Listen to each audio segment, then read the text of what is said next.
बरसों से कब्र पूजक मौलवियों ने लोगों को कैसे गुमराह किया है, उसका एक नमूना। कोलकाता से एक किताब छपी थी जिसका नाम है फतवा-ए-बरकाती। इस किताब में जितने भी हवाले दिए गए हैं, सबके सब अहमद रजा खान से मंसूब लिखे गए हैं।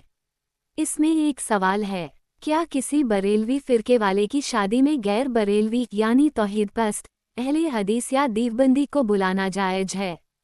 जवाब दिया गया है कि अगर किसी बरेलवी की शादी में गैर बरेलवी को बुलाया जाए तो फतवा-ए-रजविया में अहमद रजा खान बरेलवी ने फरमाया है कि वो लड़की लड़के पर हराम हो गई, निकाह टूट गया और वह इंसान फिर से दोबारा उस लड़की से निकाह नहीं कर सकता। तौबा अस्तगफिरुल्लाह। कितने जाहिल ये फिरके वाले हैं कि अगर किसी बरेलवी कब्र पुजारी की शादी में कोई तौहीदपस्त इंसान चला जाए तो निकाह ही टूट जाएगा। क्या इसका कोई दलील है कुरान और हदीस से? हालांकि किताब लिखने वाले गुमराह मौलवी दलील के तौर पर सिर्फ अहमद रजा खान की किताब का हवाला देते हैं।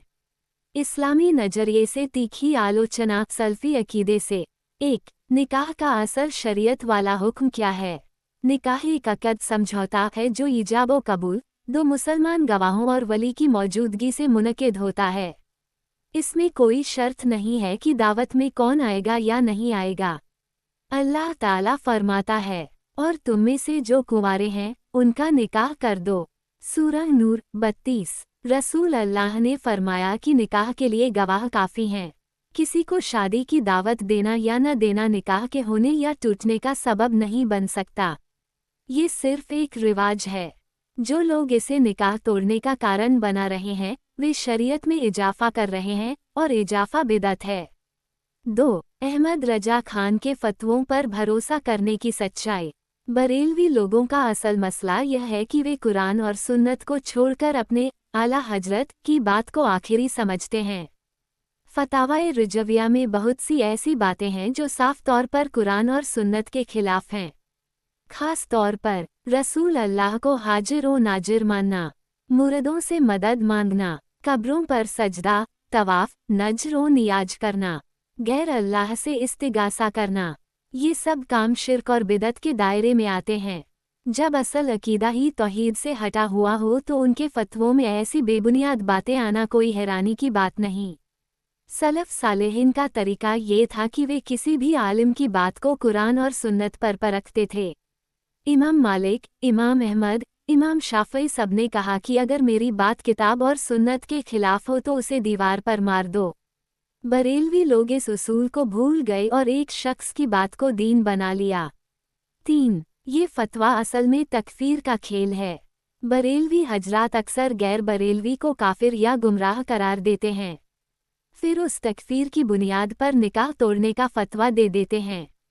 ये वही तरीका है जो खवारिज और दूसरे गुमराह फिरकों ने अपनाया था। सहाबा किराम के बीच मतभेद हुए, लेकिन किसी ने दूसरे को काफिर कहकर निकाह नहीं तोड़ा। रसूल अल्लाह ने फरमाया, जो शख्स किसी मुसलमान को काफिर कहे और वह काफिर न हो तो वह कलमा खुद उस पर लौटाता है।